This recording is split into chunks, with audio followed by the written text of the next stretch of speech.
पाहिजे. आर्य सरकारांना दुसरा अजून एक प्रश्न आहे.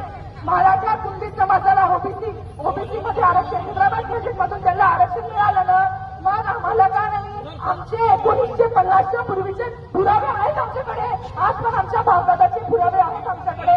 मग आमचे पुरावे असताना तुम्ही आम्हाला आम्ही अनुसूचित जमातीचे सर्व निकष पूर्ण करतो तरी मग हा दुर्लक्ष का?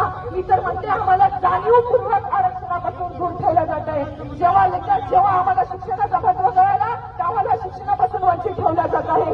आम्हाला आरक्षणाचं महत्व कळत आहे तर आम्हाला आरक्षणापासून वंचित ठेवलं जात आहे. त्यामुळे माझा सरकारला हा प्रश्न आहे की आम्हाला असा भेदभाव का? आमचा हैदराबाद प्रोजेक्टमध्ये आमचे पुरावे आहे 1950च्या पूर्वीचे. आम्ही पुराव्याच्या आधारावर मागणी मागत आहे. खोटा नाता नाही. आम्ही आणि दुसऱ्या आणि जे बाकीचे समाज बांधव आहेत त्यांना सुद्धा मला सांगायचं आहे, आम्ही घुसखोरी करत नाही. आम्ही कोणाचं आरक्षण कोणाच्या ताटातलं मागत नाही, कोणाचं खरकट सुद्धा मागत नाही. कारण बंजारा समाज एवढा पण तर नाही कोणाच्या ताटातलं खरकट मागेल. त्यामुळे हे आमच्या हक्काचं आहे. हा माझा जन्मसिद्ध आमचा जन्मसिद्ध हक्क आहे आणि सरकारला हे आमची मागणी पूर्ण करावी लागेल. कारण आणि याच गोष्ट सरकारने सुद्धा ध्यानात ठेवा.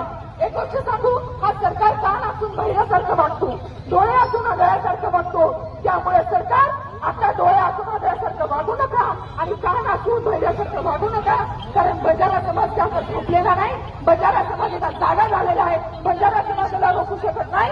आम्ही शांततापूर्वक तुम्हाला मागणी मागत आहोत. शांततापूर्वक आम्ही तुम्हाला मागणी मागत आहोत. आमची मागणी पूर्ण करा.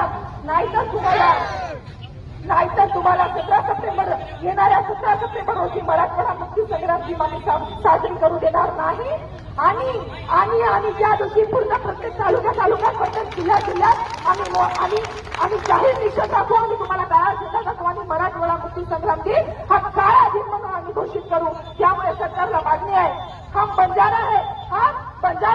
अगर प्यार से मांगो तो जान भी अजीर है, वरना तलवार से इतिहास सीखना हमारी परंपरा है.